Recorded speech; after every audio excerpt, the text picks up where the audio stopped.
जा रहे हो भाई?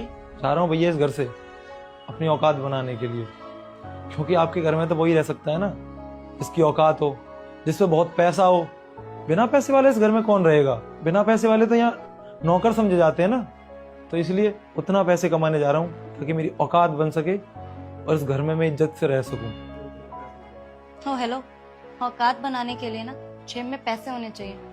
तुम्हारी जेब में फूटी कौड़ी नहीं है, औकात बनाओगे तुम? जब मैं जॉब करता था तो मैंने तुम्हें कभी जताया नहीं कि तुम घर का काम करती हो तो नौकर हो। जब मेरी स्थिति बेकार हुई तो तुमने मुझे घर का नौकर बना दिया। पति तो समझा ही नहीं।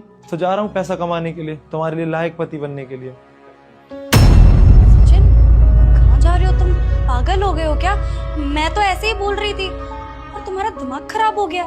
तुम घर छोड़ के जाने की बातें कर रहे हो।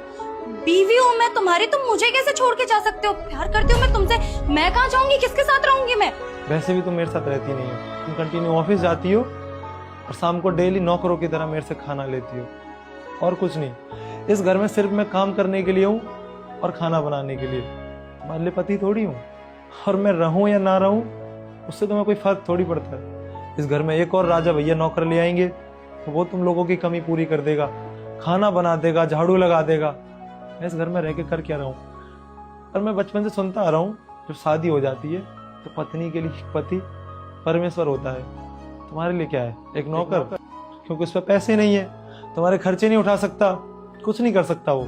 तो वही पैसे कमाने के लिए मैं जा रहा हूँ, तुम्हारे प्यार पाने के लिए मैं जा रहा हूँ। क्योंकि तुम प्यार तो उसी से करोगी ना जिससे पैसा होगा, सब कुछ होगा। और मेरे साथ रह ही नहीं सकती तुम, क्योंकि मेरा एक छोटा सा रूम है, उसमें एसी नहीं है, सिर्फ पंखा है।